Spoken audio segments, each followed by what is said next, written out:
لله الذي أرسل رسوله بالهدى ودين الحق ليظهره على الدين كله وكفى بالله شهيدا.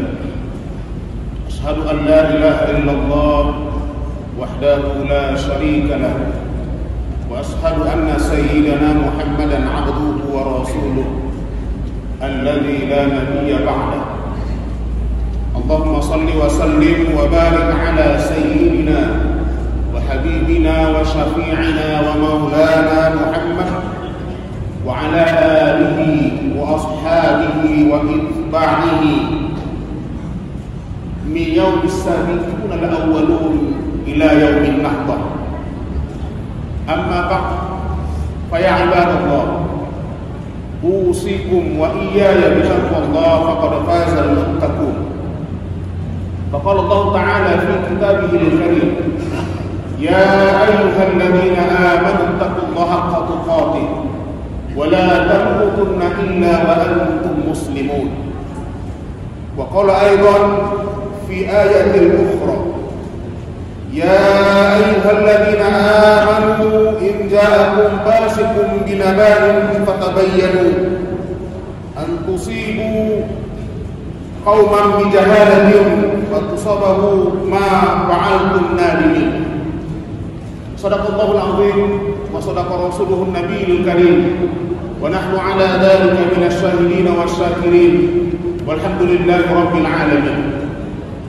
Ma'asyiral hadirin, kaum muslimin jamaah salat Jumat rahimakumullah. Kita bersyukur kehadiran Allah Subhanahu wa taala. Kita masih diberikan Allah kesehatan, diberikan kesempatan, kita masih bisa narik napas, kita masih bisa membuang napas yang kita tarik tersebut, sehingga kita dapat melaksanakan kewajiban kita mengerjakan sholat fardu Jumat secara berjamaah. Mudah-mudahan amaliyah Jumat kita diterima oleh Allah Subhanahu wa taala, dan rutinitas aktivitas pekerjaan yang kita lakukan hari ini dihitung pahala di sisi Allah Subhanahu wa taala. Selawat dan salam kita hadiahkan kehadiran junjungan alam Rasulullah Muhammad sallallahu alaihi wasallam. Allahumma shalli wa sallim wa barik alaihi. Mudah-mudahan kita semua tergolong umat beliau yang istiqomah dalam menjalankan risalah yang beliau bawa, dan dengan seringnya kita mengucapkan selawat kepada Rasulullah, mudah-mudahan sesuai dengan janji yang disampaikan Rasul, kita mendapatkan keberkahan dalam kehidupan kita dan kita mendapatkan syafaatnya di yaumil mahsyar nanti. Amin ya rabbal alamin. Hadirin kaum muslimin jamaah salat Jumat rahimakumullah.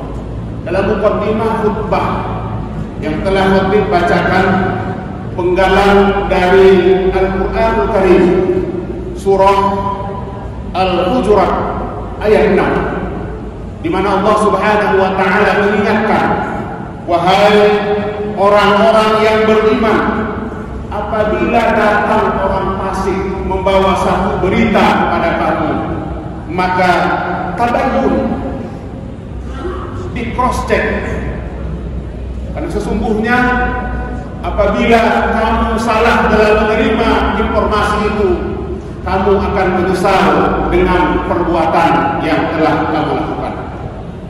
Hadirin kaum muslimin jamaah salat Jumat rahimakumullah.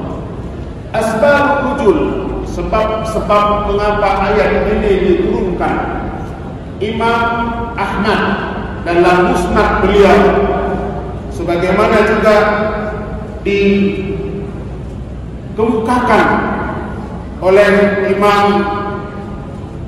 At-Tabrani, bahwa satu waktu Rasulullah sallallahu alaihi wasallam memerintahkan kepada seorang sahabat beliau, Walid bin Uqbah, untuk mengumpulkan zakat dari Bani Musthalib. Bani Walid bin Uqbah ini menerima amanah tersebut, namun karena sebelumnya dia ada hubungan yang kurang baik dengan Bani Musthalib, maka dia tidak menjalankan perintah Nabi dan dia melaporkan, ya Rasulullah, Bani Musthalib tidak mau diambil zakatnya. Akhirnya Rasulullah SAW tidak serta-merta menerima laporan dari Walid bin Uqbah. Beliau menugaskan sahabat yang lain mencari informasi apakah betul Bani Musthalib ini tidak memberikan zakat mereka sebagaimana yang telah menjadi satu kewajiban untuk mereka. Hadirin kaum muslimin jamaah salat Jumat rahimakumullah, bahwa hari ini di tengah-tengah hiruk-pikuknya kehidupan yang kita jalani, informasi yang kita terima, informasi yang kita dapat banyak dari berbagai macam sumber. Medsos yang hari ini sangat dekat dengan kehidupan kita. Hanya dengan satu jari kita bisa berdakwah melalui medsos, tapi dengan satu jari yang sama kita bisa ikut menyebarkan fitnah, men-like, men-share, mengkomen informasi yang kita terima. Tentunya kita selektif dengan informasi-informasi yang datang kepada kita, sehingga kita tidak mengambil jalan yang akhirnya akan merugikan kita dan merugikan orang lain. Bagaimana kita bisa berdakwah dengan medsos? Hari ini tentu menjadi satu kebutuhan. Setiap orang, bahkan anak-anak sekalipun hari ini telah punya gawai, telah punya gadget, telah punya handphone.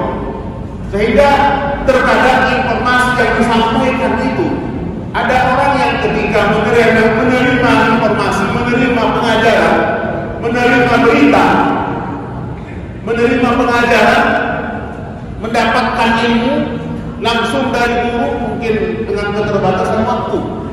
Dengan hari ini telah ada medsos, telah ada YouTube, kita bisa mengkaji ilmu. Walaupun mungkin ini menjadi sesuatu yang tidak bisa dijadikan sebagai rujukan dalam kehidupan kita mengamalkan ajaran Islam melalui medsos.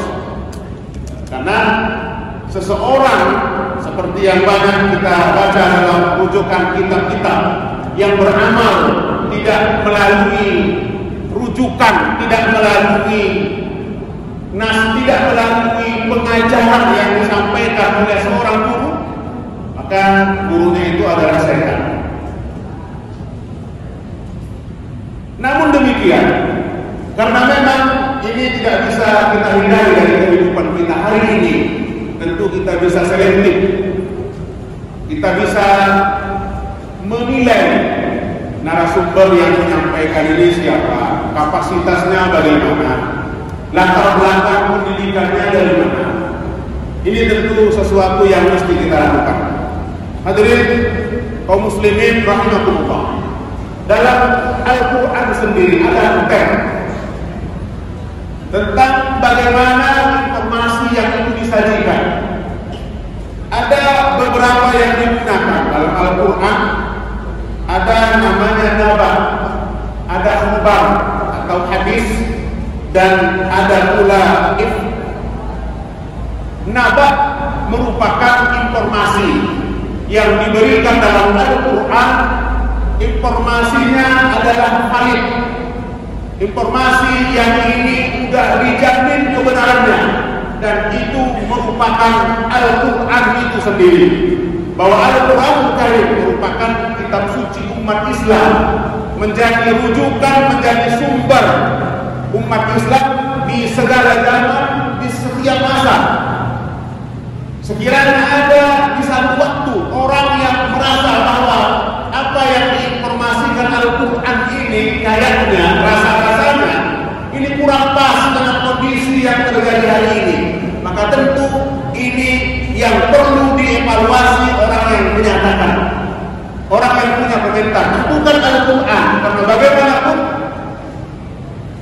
dari mulai Al-Quran itu diturunkan kepada Rasulullah SAW sampai hari ini, Al-Quran menjadi solusi dari setiap masalah yang ada. Walaupun mungkin Al-Quran itu berbicara tidak secara spesifik, karena memang sifatnya Al-Quran itu menginformasikan hukum, memberikan perintah itu secara umum. Dalam Al-Quran, ayat yang memerintahkan kita untuk mengerjakan sholat itu sangat banyak sekali. Akhirnya sholat, dirikan sholat. Tapi tidak ada satupun dalam Al-Quran, satu ayat pun yang secara spesifik memberikan bimbingan untuk kita bagaimana mengerjakan sholat.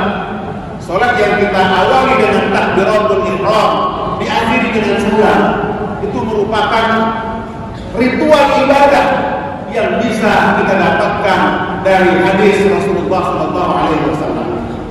Hadirin kaum muslimin rahimahullah. Kemudian yang kedua, ada istilah dalam Al-Quran itu khobar atau hadis. Ini merupakan informasi yang biasanya diberikan oleh Rasulullah SAW. Kalau kita mengkaji bagaimana hadis ini sendiri punya tingkatan, ada hadis yang dikategorikan sahih, yang ini sudah terbukti dan sudah melalui verifikasi. Hadis ini benar-benar bisa dipertanggungjawabkan dan bersumber dari Rasulullah SAW. Ada hadis dhaif, hadis yang lemah. Mengapa hadis lemah ini muncul?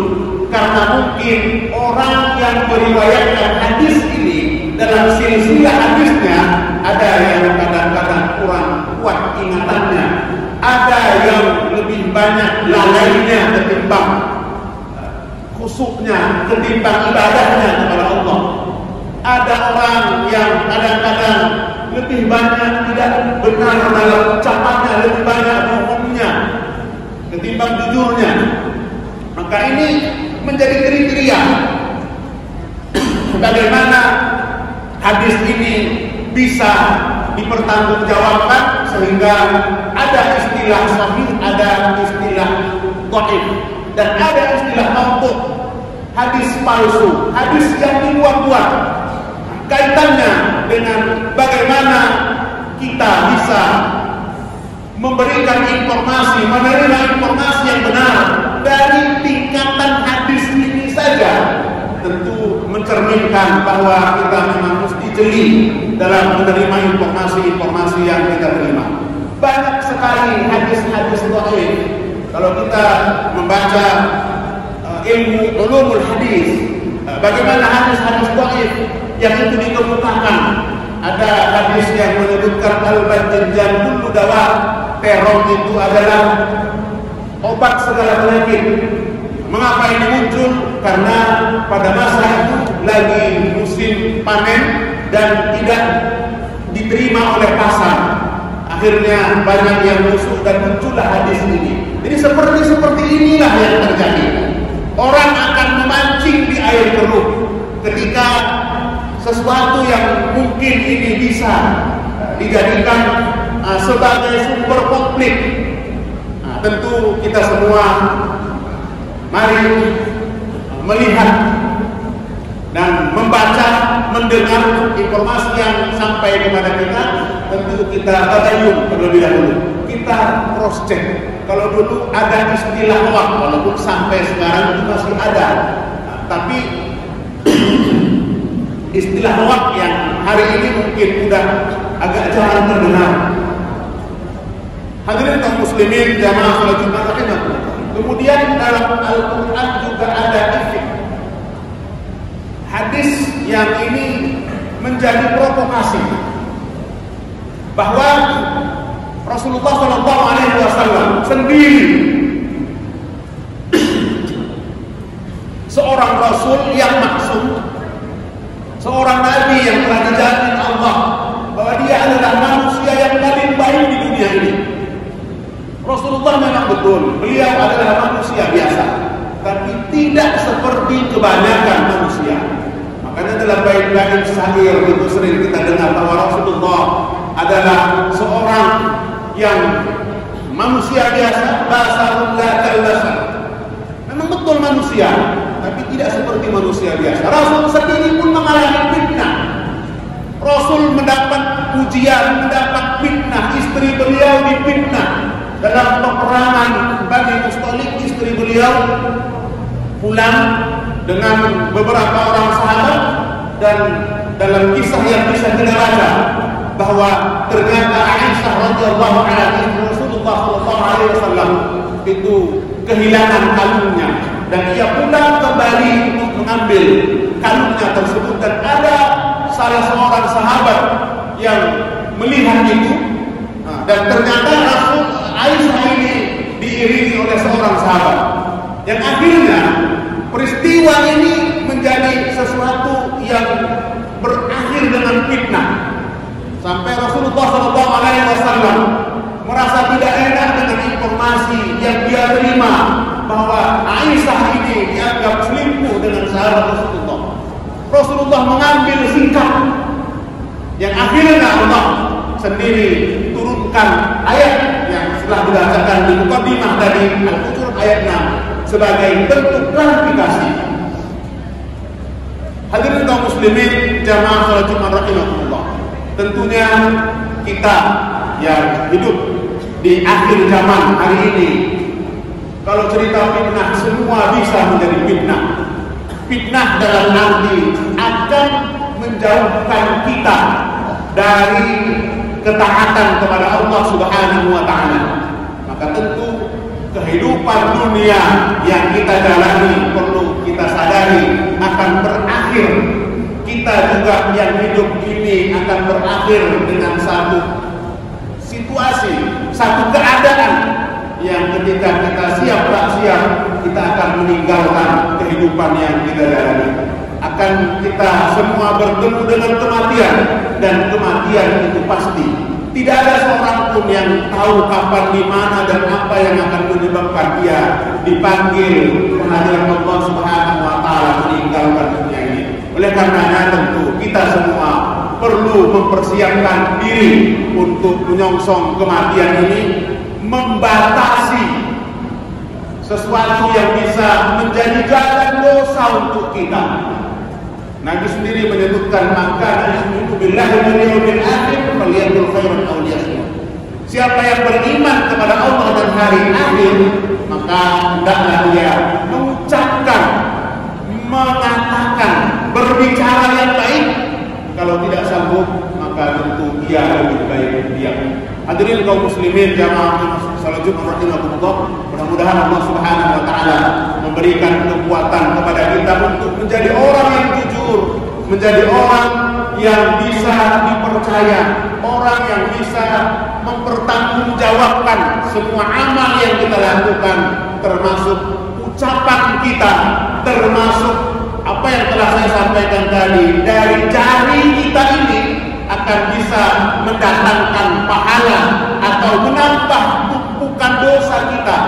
Kalau tidak, kita bisa menggunakannya sesuai dengan apa yang telah menjadi keadaan yang sebenarnya. Hadirin kaum muslimin jamaah salat Jumat rahimakumullah, mudah-mudahan Allah Subhanahu wa taala memberikan pertolongan kepada kita semua, dan mudah-mudahan akhir kehidupan kita dalam keadaan husnul khatimah. Aqulu qouli hadza wa astaghfiru innahu wal ghafurur rahim.